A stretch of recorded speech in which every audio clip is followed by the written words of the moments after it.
topics, I trust Wikipedia more. Yeah.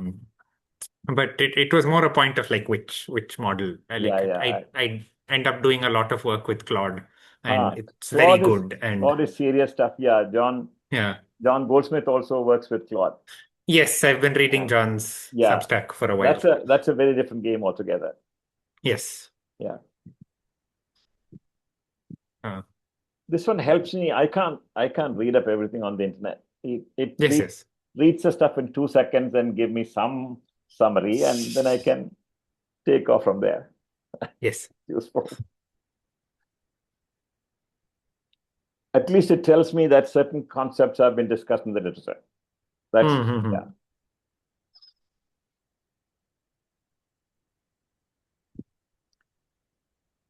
Hi, Kimaya. Did I pronounce your name correctly? Are you Kimaya or Kimaya? She hasn't heard. I'm just adjusting some things. Yes, you are pronouncing my name correctly. Which Good one? Kimaya or Kimaya? Kimaya. Kimaya. All short vowels, huh? Okay. Or just Kim for short. That's best. Ah, is that what people call you, Kim? Yeah.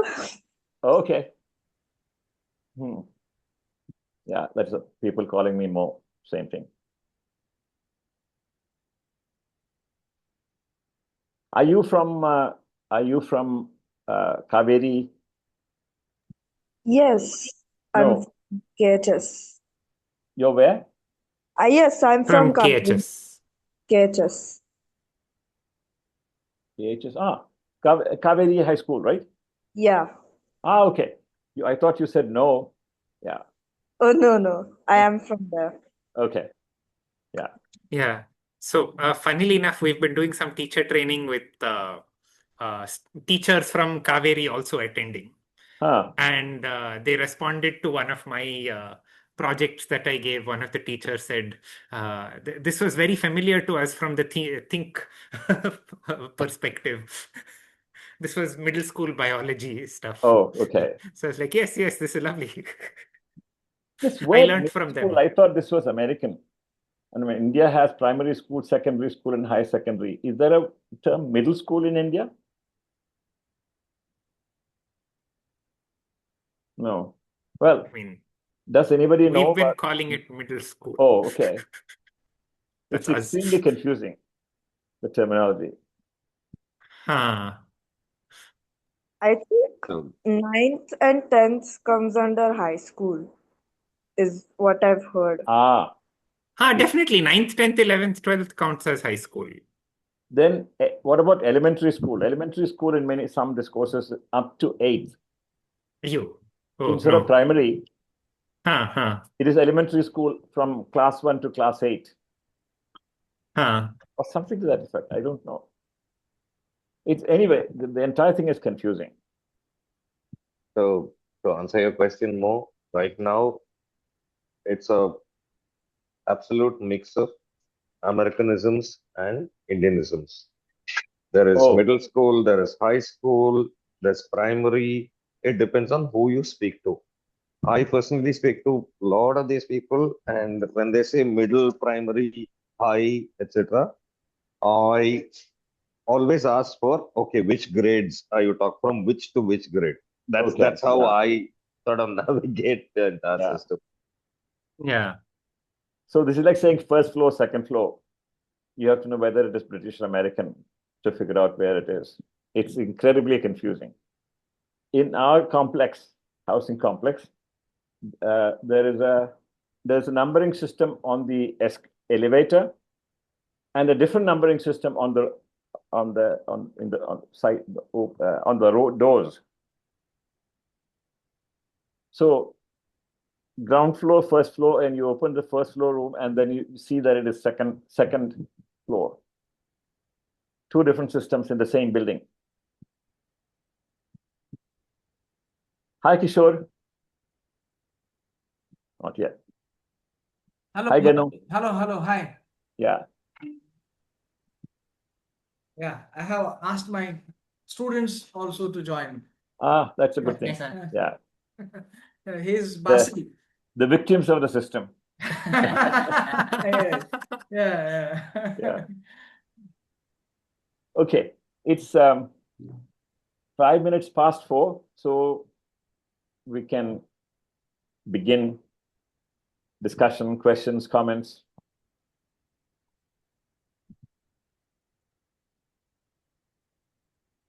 Let's declare it open. So it's. Do you want to start us off with an opening prompt? Oh, okay. Prompt. Okay. One, I quickly read through Mahesh's questions, and it has to do with the function of education, the economic function.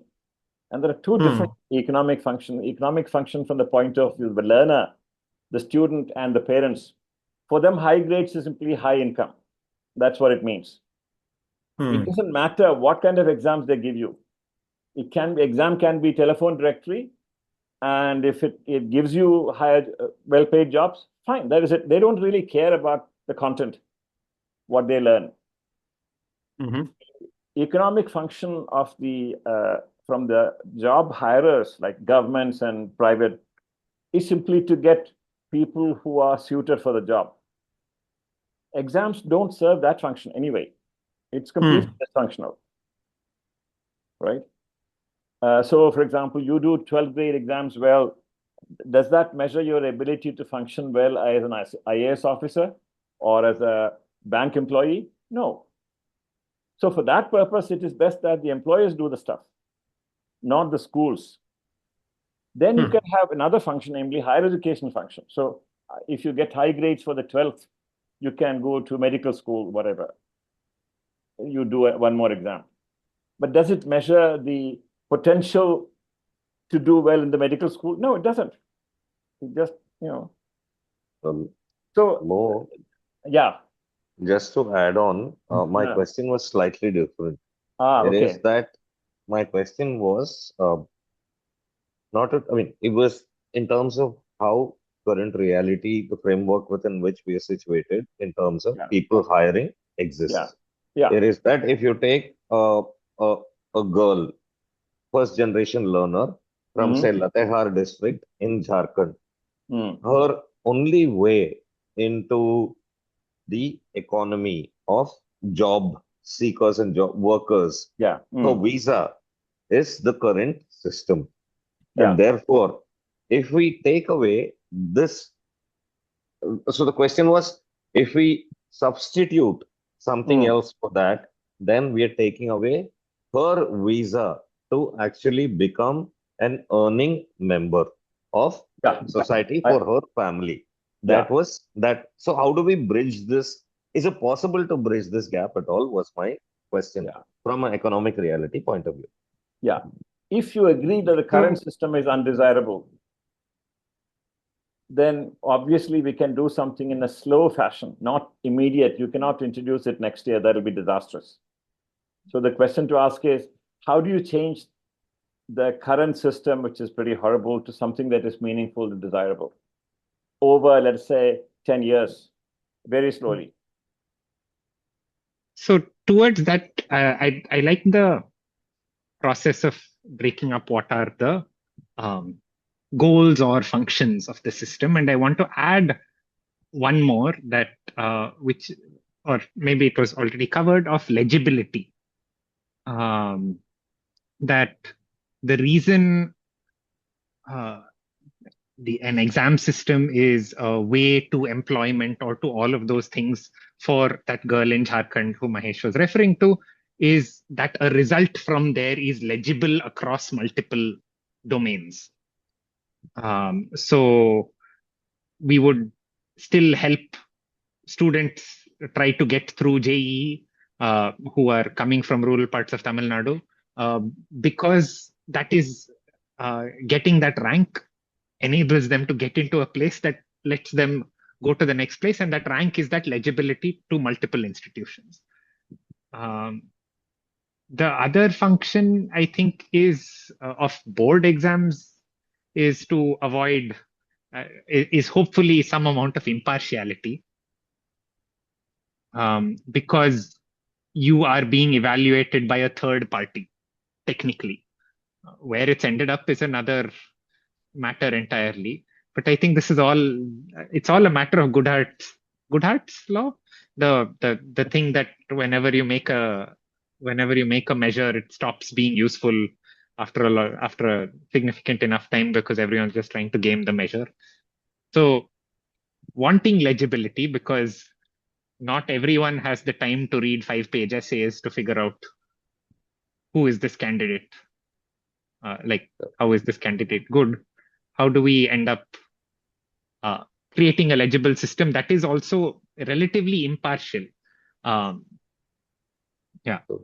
Just to add on to what Siddharth said, perhaps Siddharth, I mean, absolutely right. What I would think of as saying it is the signal that the system accepts within the noise. It is the signal within the noise. The grades are the signal within the noise. What's the noise? The entire noise is the range of grades from 0 to 100. The signal that emerges within the noise that people are willing to accept is beyond, say, 70% or 80%. For example, even if you go to an Infosys Mela today, where the basic, even if you're 20 years old, 30 years old, if you have to queue up today outside, I've seen this outside TCS offices, where the basic that you have to do to enter TCS for a job in the job melas is a 70% or a 80%. That is the signal. The rest of it for them is just noise. But suppose, so for example, let's say take TCS. They are able to put up an online course, and they make sure that whatever the examination part of it is proctored, you go to some center to take it. Anyone can take that online course. They score sufficiently in the quiz, they get to go to that proctored center, and they do a couple of things that an examination set by the employer. Wouldn't that be good enough? Because we've all heard stories of how much IT companies are having to retrain and untrain the engineering graduates who they're hiring at base level. So I don't know if they can do it, but I can tell you one thing that I know because this is something that we considered. There is a part of TCS called TCS Ion, where they have proctored exams that they administered to children, and it's a commercial proctored, AI proctored exam, and it costs per person who wants, it's a commercial consideration. It costs 1,500 rupees for anyone. You have to pay TCS 1,500 rupees to take this exam, whether you're an adult or a child. But the system does exist within TCS in a different way.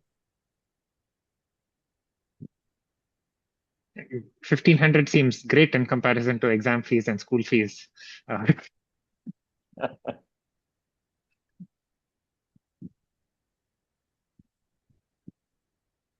But suppose I'm just thinking about the various domains that get access to the 12th grade exam score. So not specialized entrances, but everybody who uses the 12th grade score. So there are several assumptions being built into the exam that, it actually does evaluate what is needed for all of these domains. So is that really a fair assumption, given how much things are evolving in all of the domains, but the exam is not? I think that itself indicates that we are not really assessing. Even if there was a way to assess promise of a student in any of these domains, is that what we are doing at the moment through these exams? And how useful is it to have so many different exams? I mean, I don't know. It's really strange. Yeah, and I've still not understood what you mean by noise, Mahesh. So is noise like everything else that the student does, and the signal is this one grade, but then signal and noise refer to the same kind of data. So what is the data that So I'm not understanding the analogy. So in physics, there are two things, right? There is signal, there is noise. For example, if you take a radar blip, right, which is coming off another aircraft, it shows you that there is something concrete that is moving in a certain way. Otherwise, there is a lot. It is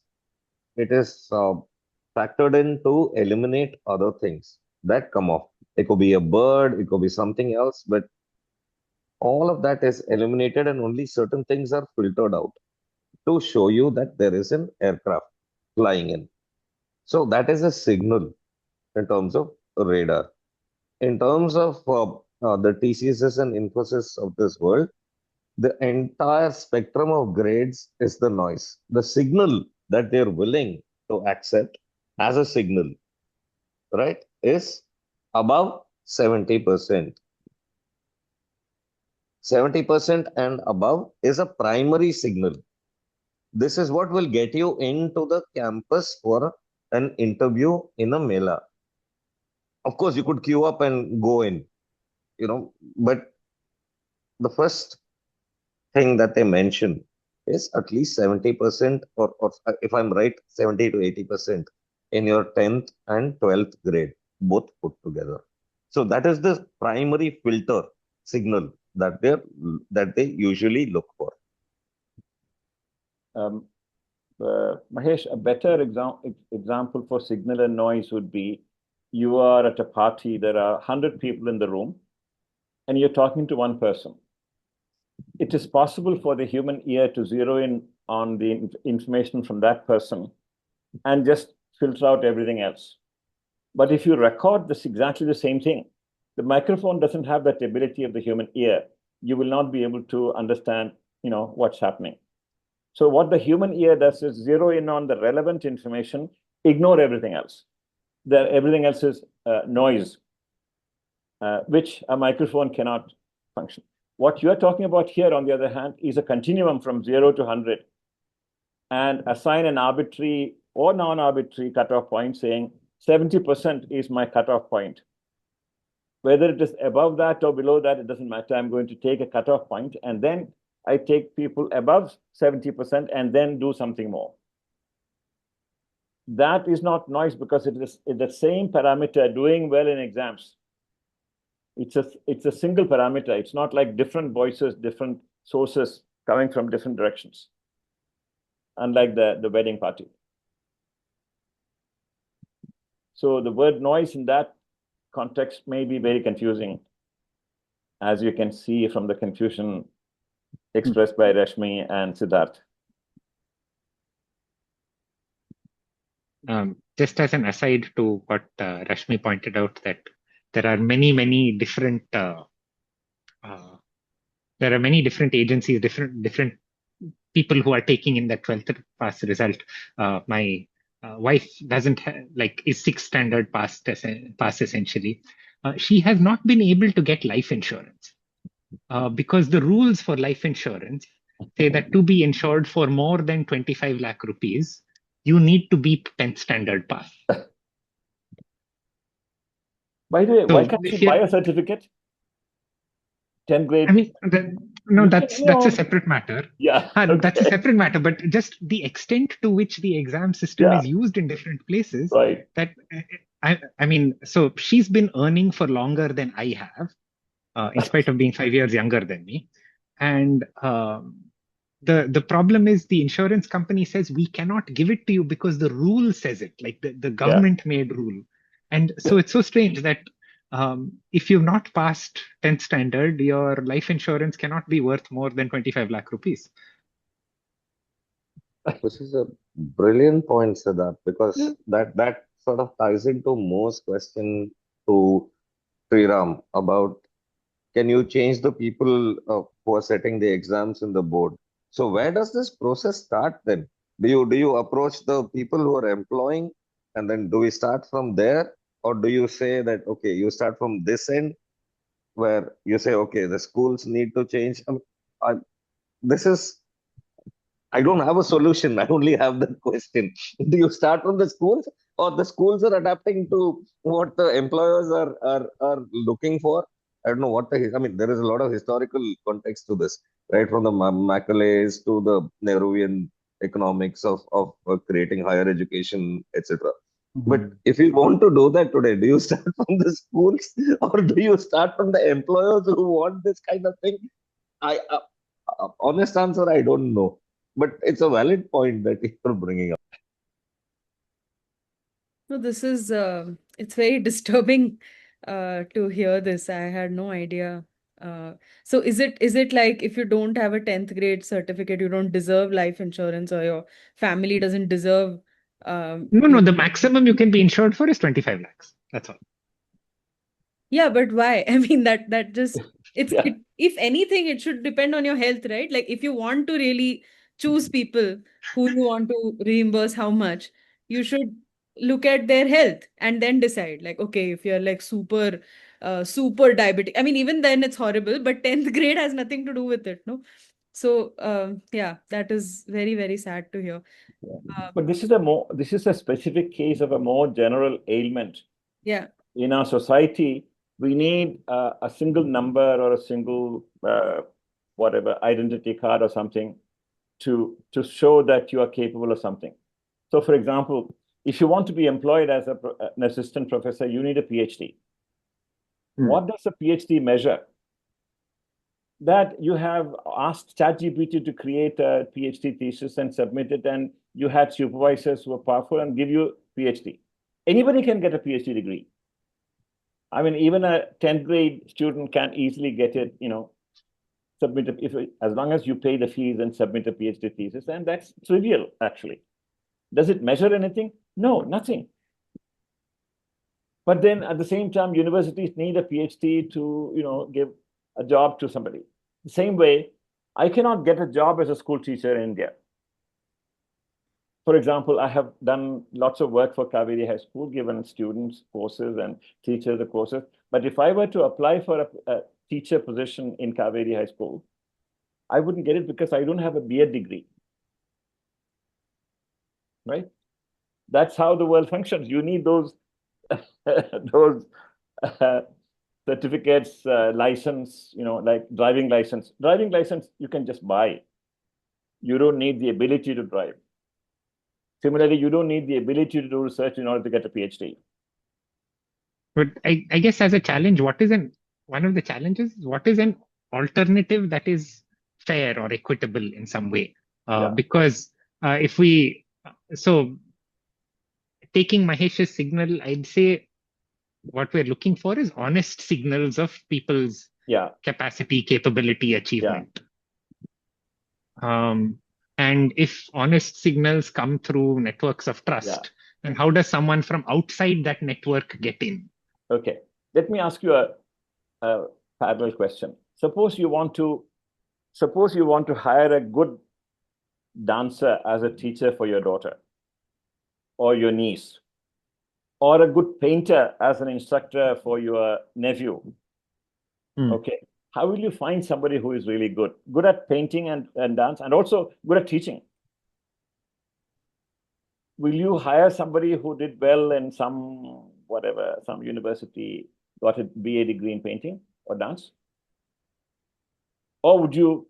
In my opinion, I think someone who's good at teaching would be better, since at least my daughter or my niece will be better introduced to that particular subject, even though the person in terms of that subject is bad at it. If they're good at teaching it, I think the child will get a good head start on how it is. How will you decide whether that person is good at teaching dance or painting or poetry, fiction?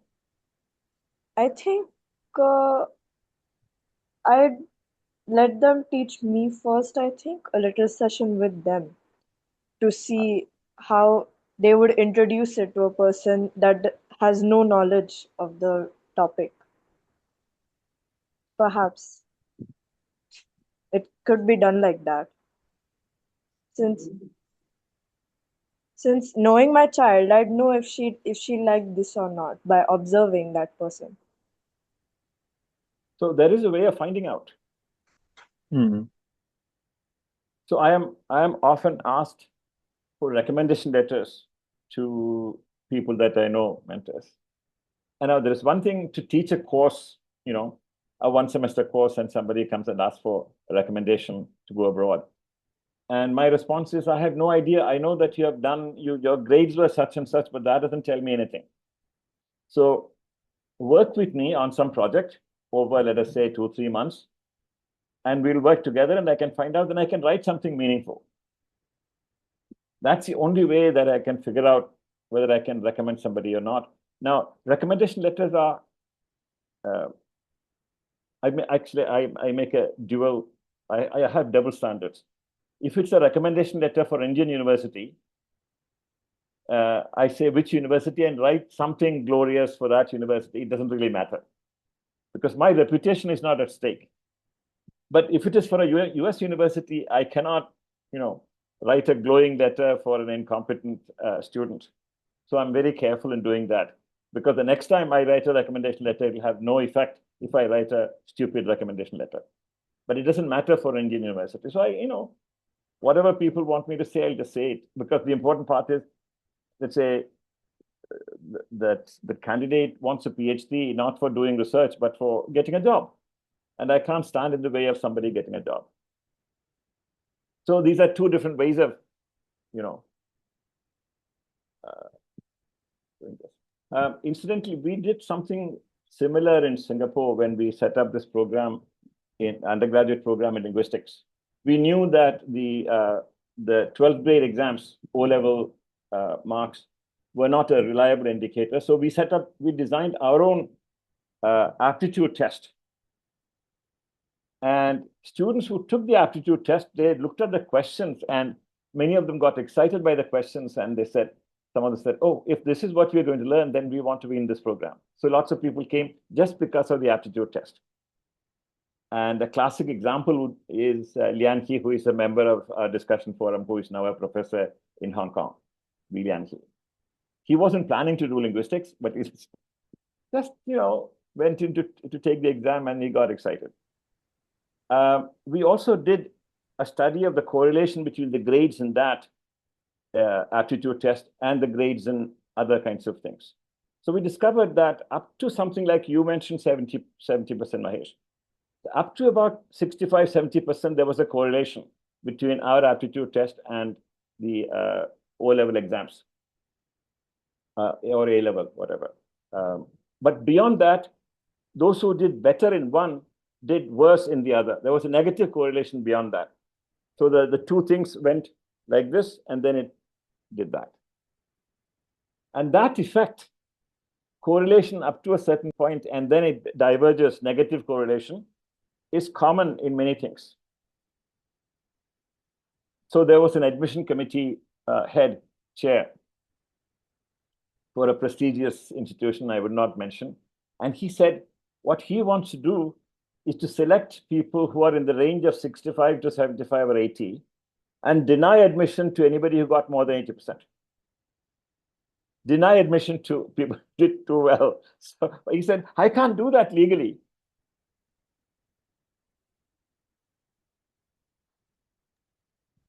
So more in which case, if I understood you correctly, what you're saying is that whatever we're trying to measure, whether it's agency or this critical thinking process or the ability to perform to think in a certain way, perform in a certain way, can be measured. That's A. It can be measured through some sort of instrument, whether it's a test or an interview, it can be measured. A. Yeah. The second part of it is, if it can be measured, aren't we actually denying whatever we said, that it is a rubric, which is the same thing as a PhD? There's no difference. What we're using may be different, but it is still a rubric, like measuring, a PhD, using PhD as a signal or 70% as a signal. So either it cannot be measured and it is subjective, like what Kimaya said, you have to do it one-on-one and then just take a subjective view, or there is a measure through which this can be assessed, and therefore it means it is not subjective. So, if you get what I'm saying. There is two or three things in what you said. One is measurement is assigning a number, right? But you can do that without assigning a number. For example, without numerical, things 1, 2, 3, 4, etc. You can say, A, B, C, D, etc. Just broad chunks. That's a little more reliable. Knowing that there is very little distinction between just above B and just below B, that's a fuzzy area. But that thing still works. And when we say something like excellent, very good, and good, we are using some kind of subjective judgment. And the question would be, can you use numbers to get there? So let's forget about the numerical system and say grades. The difficulty would be if you put together grades in different subjects and put together a grade point average. Does that measure anything? That may not be reliable. So imagine, for example, somebody like Ramanujam, the mathematician Srinivasa Ramanujam, taking a 12th grade exam and applying for a bachelor's degree in mathematics somewhere. He would be thrown out immediately. I would be thrown out in any linguistics program. I would not, in fact, I have looked at the PhD entrance examination in linguistics. There is no way I would ever even get 20%. So to go back, are there ways of making a guess about the person's potential? Yes. But can that be converted into a numerical, 1 to 100 scale? Extremely unreliable. Large chunks, yes.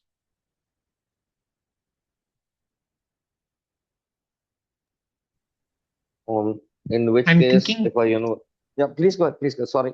Oh, sorry. I was thinking another side of it is what I brought up earlier of honest signaling. The term has a specific meaning in the biology context, which is like a peacock's tail, as an example, is an honest signal of the fitness of the peacock. Because in order to keep a long, beautiful looking tail, that peacock has to be physically very fit.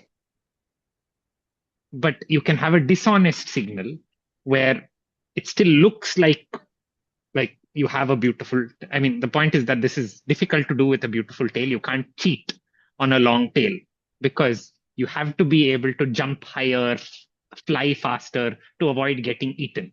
If you're not strong and you have a very long tail, you'll probably get eaten. So that way, I don't want to think about who are the predators in education who are keeping our signals honest, but taking the analogy a little too far. So I think the question is, what can we do to identify numerically or not what are honest signals that cannot be gamed? I mean, maybe IIT JEE was this, I don't know, 20, 30, 40 years ago. It's not anymore because there's a million, like crores of rupee industry that is dedicated to be making it a dishonest signal. Yeah.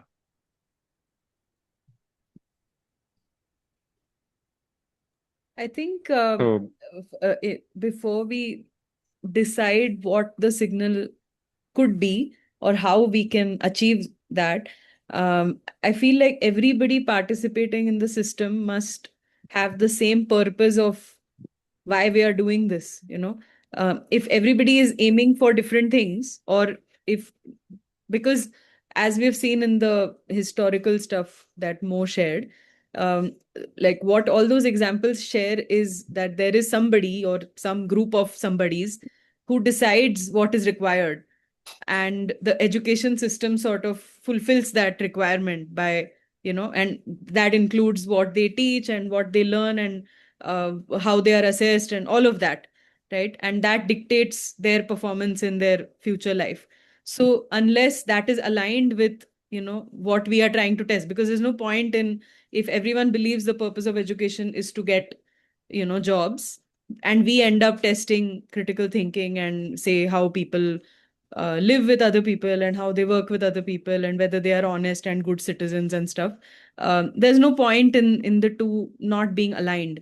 So unless everybody participating in the system has the same goal, we cannot come up with um, an option for what should be this signal, or let's say indicator of competence, that we want to come up with, which does not generate false positives or false negatives. That is what we are trying to create. So yeah, that's what I was thinking. That could be tricky. Let me cite an anecdote. There was a group of educators, I think somewhere in Bihar, and they went to the minister, I don't know which minister, when, and so on, and wanted to introduce critical thinking in schools. And the guy looked at it and said, no, I'm not going to allow this, because if you teach people how to think critically, who is going to vote for us? It was an intelligent minister who knew that voting requires unintelligent people.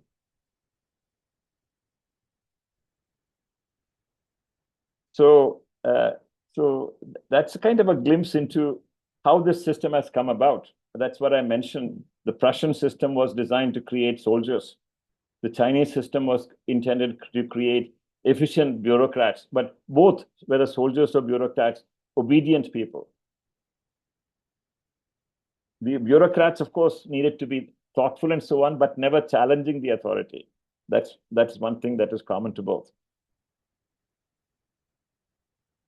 And if we look at our system today more, what we're looking at, what the system does is create economic soldiers. People who will earn money and contribute without questioning the system into whichever industry they're going. Ultimately, you have to go. I'm leaving academics aside, right? I don't have too much insight into academics. Maybe it's the same, maybe it's not. I don't know. But if you look at the majority of the people who are employing majority of the people, people who are passing out of UG and PG, what they're looking for are economic soldiers. In the sense, you get money and you make money for us, and that's where the system comes in, and then it says, okay, these are the signals. I mean, honest, dishonest is a different thing, and the system is there. It's been there since Macaulay's time, from that's when it all started, way back in, I think, 1800s or so. So that brings me back to my question as to where do you start? Do you start with the people who are looking for these, or do you start with the school system? But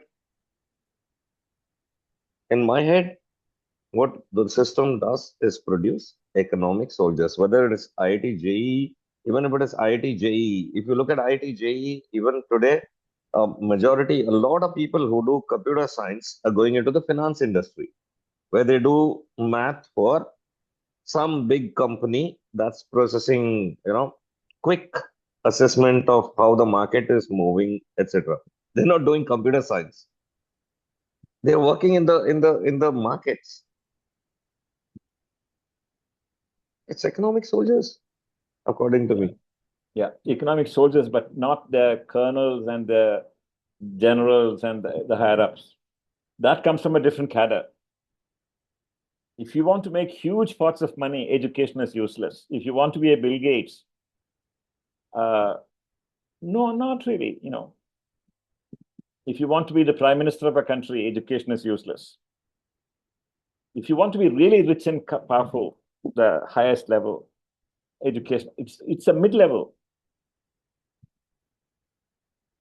The middle income group and maybe even the high income group, but not the truly wealthy.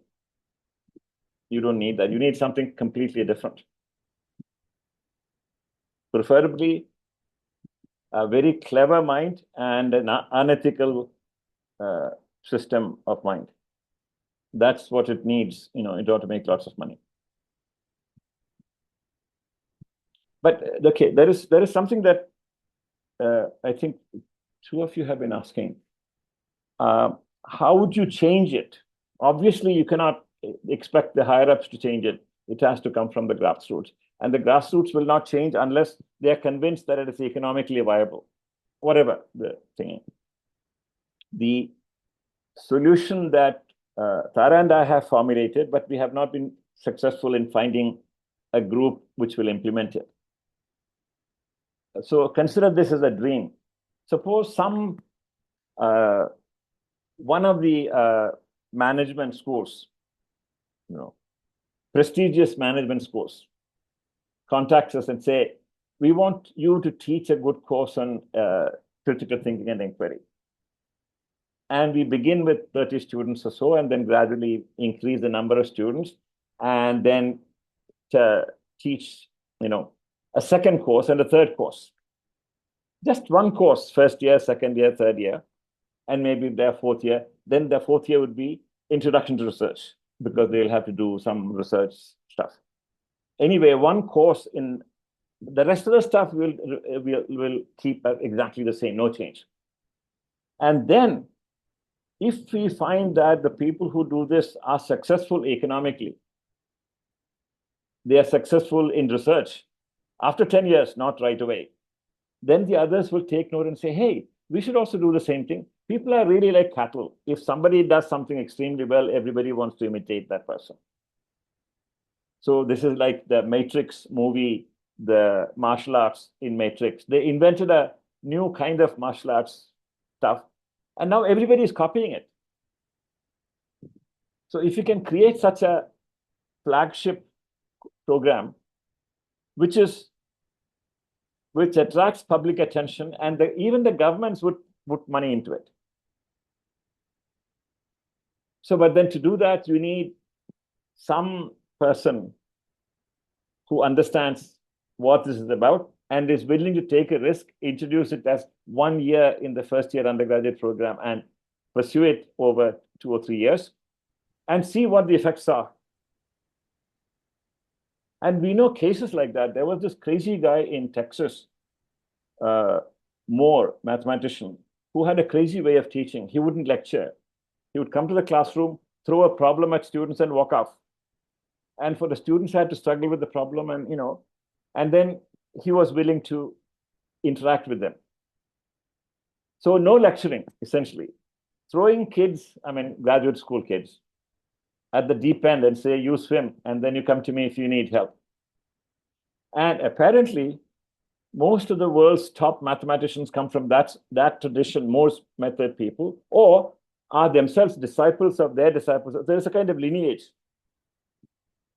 So this is like saying, if you look at theoretical linguists in the world today, they are Chomsky students, or Chomsky students, or Chomsky students. These are the successful people. So we have to establish a kind of lineage that attracts public attention. Understand. In which case, more, here's a question that I have for you, which is, so you would be able to distinguish at the end of this course, 2 questions actually, at the end of this course, whether it's linguistics or critical thinking, whether the person has become or has imbibed what it requires to be a critical thinker, right? Or a good linguist, as subjective as these terms are. You would be able to distinguish. Yeah. And then therefore, how would you know that, how would you know that they are good linguists or good critical thinkers? And the second question is, how would you know that they are not gaming the system, like somebody who ratifies, mugs up things and gets 100% in 12th? Would you know for sure that they are? Let me answer the second question first, from my own experience. During the first 2 or 3 years of teaching in Singapore, I had designed, according to me, very good exam questions which would select the people who have learned what is valuable in my courses. Then, so let's say a third-year course, and I was also teaching a fourth-year course, honors course. I discovered there were honors students who had not learned anything from the third-year course. Then I looked at their marks, pretty high marks, like 90%. And I said, how can that be? Then I thought maybe just act some random whatever. But I started seeing more and more of those. People who got very high grades in my own exams, but they did not learn anything. So I scratched my head and then looked at the kind of general behavioral pattern of those students. These are students who would come to me for more and more problems. So I would be happy to give more students more and more problems, but then by doing that, I fell into a rut. I would give them the same kind of problems again and again. And then even they knew what kinds of things I would ask, and they learned just that. And they did well. But if I changed the nature of the problems, they wouldn't do well. So I said this to a friend of mine in the history department. He laughed and said, your students are like people who do Chinese paintings, Chinese watercolor paintings. They learn how to paint a grape by doing it again and again and again. They become masters of grape painting. But now you ask them to paint an orange, they wouldn't be able to do it. So I decided two things. One, I would not give them too many problems because that is dangerous for my own brain. Two, I would create question banks over several, not for the exam, but I would create a question whenever inspiration strikes me and create a bank over several years and randomly pick some questions from the bank and modify them with this danger in mind. Then it was a much more reliable way of measuring the degree of learning. Even then, even after that, I had problems because the exam was like 3 hours. And there was one particular student, in fact, she came to Trivandrum a few months ago and I raised this question with her. I knew that she was an excellent learner. She always did badly in my exams, and not just my exams, any exams. So I said, what's going on? I know that you're good. So why are you doing badly? She said, Mo, when I sit in the exam hall and look at the question paper, I freeze. My brain doesn't work. So I didn't know what to do. So I said, okay, this is what you're going to do. You are going to write a research paper for me for that course. And I'm going to use that grade for your exams. I will wipe everything clean. Doesn't matter what actual marks you get. I will put marks based on your research paper. And so she got a high grade for the final thing. But I cheated the university. I wouldn't be able to say this if I were an employee of that university now. I can now say it, because I left the university long ago. So the exam is also not reliable for certain kinds of students. Kimaya. Yes, I think what you said is really true because I just finished my 10th standard boards and I have many topper friends who just do the same thing. Except for maths, where they do work to understand, but for other subjects, I'd approached a friend for this chemistry doubt that I had, and she said, "Oh, I don't know. I just, learned the entire thing." So she could not explain it to me.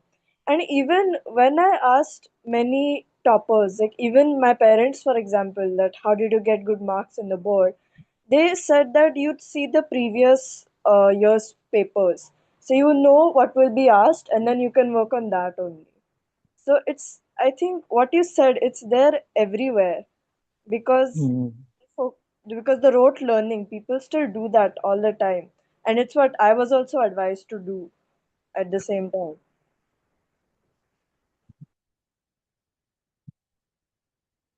Siddharth's hand is up. Yeah. Kimaya, to your point on rote learning, a couple of months back, we were approached by a foundation to set up a program for, so they already support some students in high school in grades 10, 11, 12 who are from rural backgrounds and looking to prepare for highly competitive exams. But those places are not getting enough students. So they said, can you design a middle school program for students that helps them build these competencies? And I was very gung-ho about it. And I said, they said, we want it for IIT JEE. I said, no, we should also do it for medical things and so on and so forth. And the foundation person's response just like it shocked me. And then I went and looked into it, and it was absolutely true. He says that the NEET exam is pointless. It exactly tests how well you can mug up the NCERT 11th and 12th biology textbooks. That's I'm going it. to have to interrupt you because I have to go out actually. So I think we could discuss this the next meeting now because I have to leave now. Yeah. Thank you so much. Yeah, sure. Yeah. Yeah. We'll leave the first part of the meeting for the continuation of this discussion. Yeah. Yeah, but I mean, I was just shocked that here's a national level. At least, according to him, IIT still has some amount of conceptual material because they're not wedded to a syllabus. But the fact that NEET is wedded to the CBSE syllabus means you can just memorize the textbooks and then do well in the. It's like, wow. Even the question on assertion and reason. I've looked at the questions. The questions have nothing to do with testing the reasoning ability. That is also mugging up. Yeah.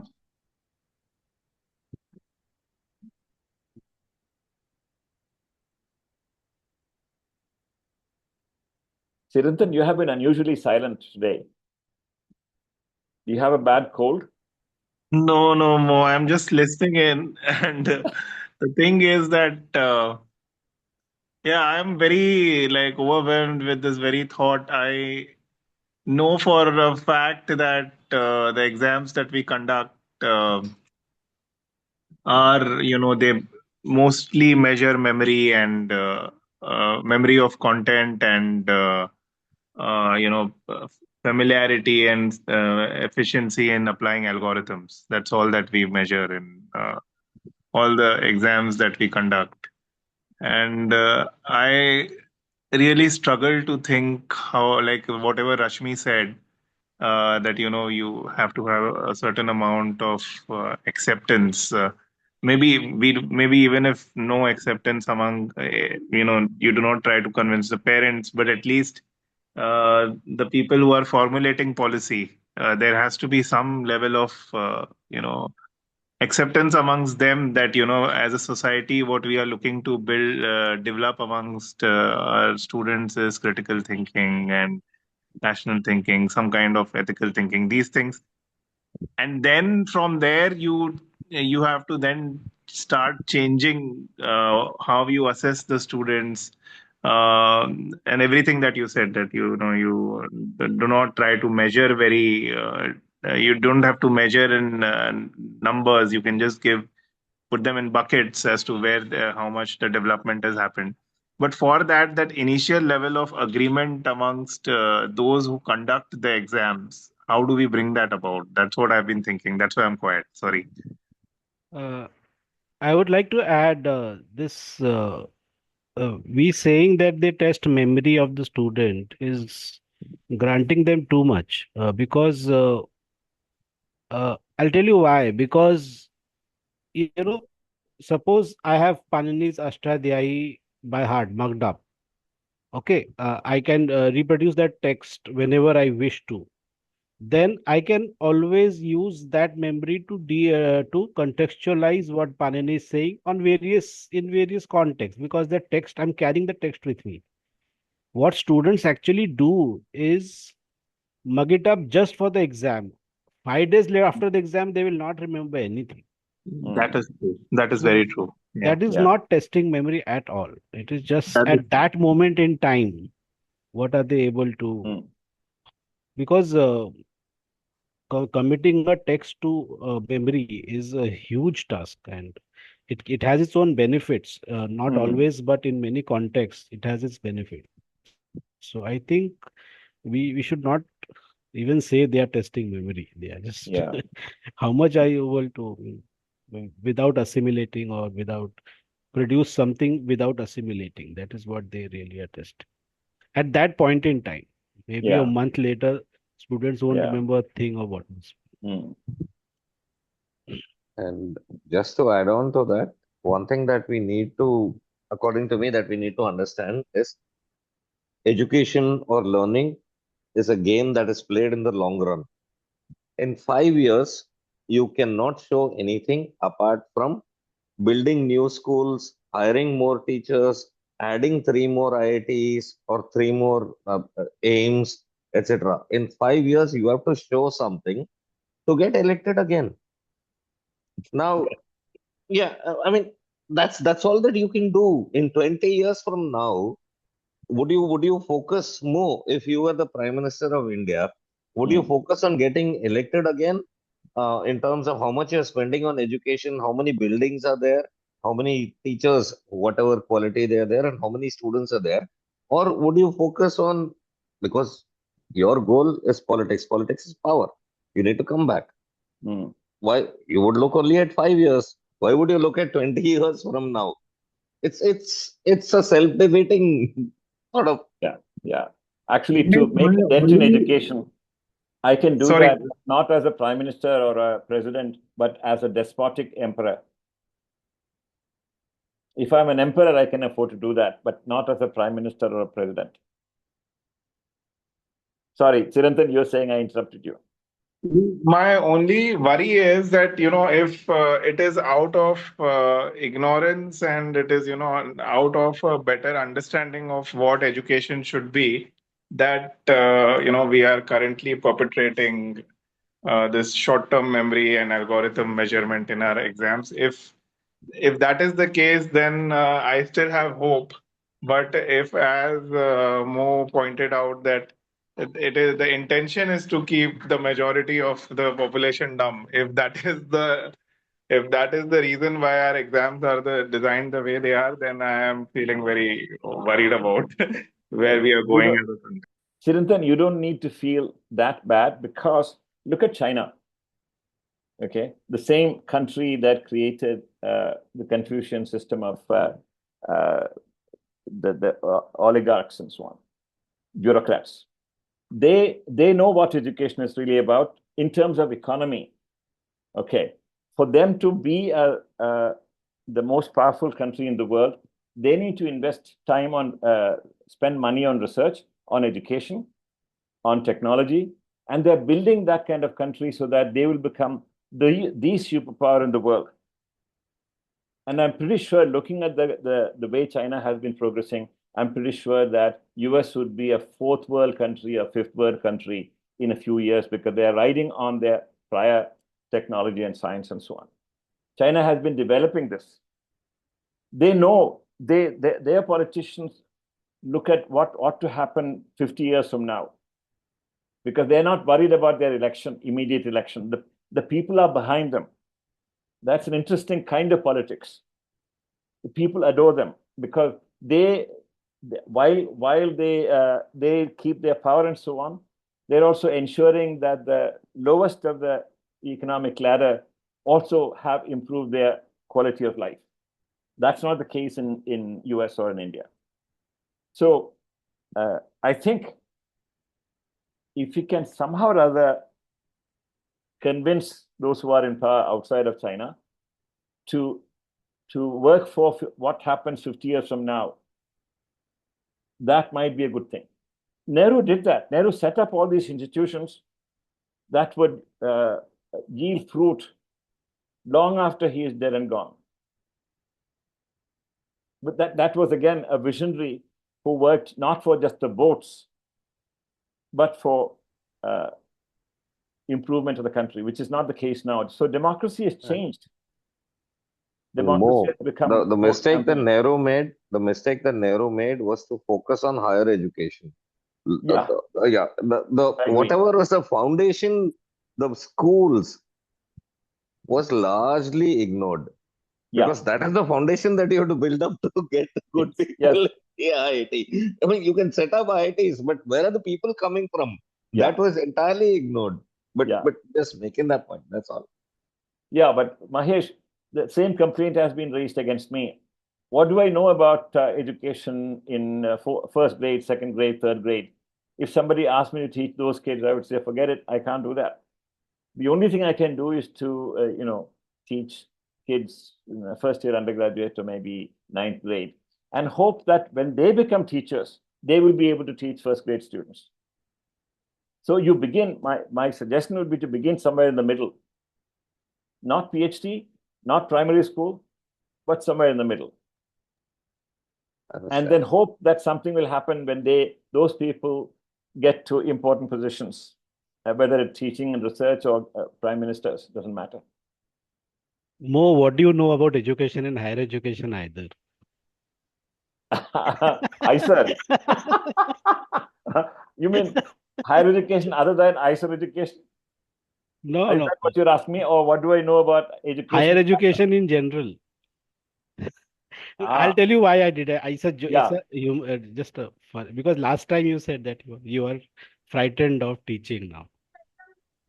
Yeah, very true. Not frightened of teaching in the sense like teaching has become extremely difficult. I'm not terrified. It has become extremely difficult because I have to pay attention to so many things. Yeah, I was just pulling. Yeah. Okay, actually, I wanted to mention just, I don't know whether this point was mentioned earlier because I came in a bit late. So, see, how does responsibility and accountability flow in the education system is something which I have thought about. The responsibility of learning lies entirely on the student, and the teachers, or if those are higher, are not at all accountable for it. It is entirely the student's fault. So the student has to actually prove himself or herself at that point in time without teachers or those higher in the education system being held accountable for the non-learning of the student. So there is no accountability in the system at all. I want to share a case. It surprised me when I heard this on the same topic. So one of the companies that I partner with called Educational Initiative, they're based in Bangalore. They run these asset exams that happen across the nation. They make really, really good conceptually based questions. What ended up happening was about a decade ago, the Dubai government looked at these exams, said this is really good, and the Ministry of Education in Dubai said we want every school to take a third party external high quality assessment. And for Indian schools in Dubai, it was asset. There were other providers for whatever, English school, like British schools versus other things. And a colleague who tries to works with schools both in India and in the UAE, after visiting the UAE and visiting a bunch of schools just a couple of months ago, came and pointed out that in every school, in the conference room that's next to the teachers, the principal's office, they have their numbers of how has the school's performance in asset been over the last 5 years, because these are the numbers that the KHDA, the education ministry, is coming to look at. And so, yes, I mean, there are things that can be poked at about all tests, but because the school leadership is being held accountable by the education ministry to show progress on student learning outcomes, the way they've done this is if student learning outcomes are going down, they're not allowed to raise the fees or increase their intake in the school. The ministry only allows them to raise fees or increase intake if they're showing progress on learning outcomes, or at least it's not falling. So that was a very interesting case of how a regulator can make a difference, but it requires good third-party assessment, and good third-party assessment is also expensive. Yeah, I have some disagreement with you, Siddharth, about the asset tests. I don't think they're all that great. In fact, I think they're slightly better than CBSE exams, but that doesn't mean it is good. Agreed. Not for me. Number one. Yeah. Number two, to go back to who said that? Avinash, right? Avinash. Yeah. I think students have to be accountable for their learning but teachers have to be accountable for their teaching. So the teacher's job is to provide the environment in which students can learn, but that's all that the teacher can do. The teacher cannot make the student learn, but you can look at that environment that a teacher provides and say, have you done a good job? Yes, that is accountability. Yeah, that is accountability. So yes, I usually check that by looking at the assessment, the exam questions that the teacher designs, and the learning resources that the teacher uses. If I combine the two, and with occasional visits to the classroom, in terms of the teacher-student interaction, I can make a reasonably good assessment of the opportunities that a teacher provides. But does that guarantee student learning? No.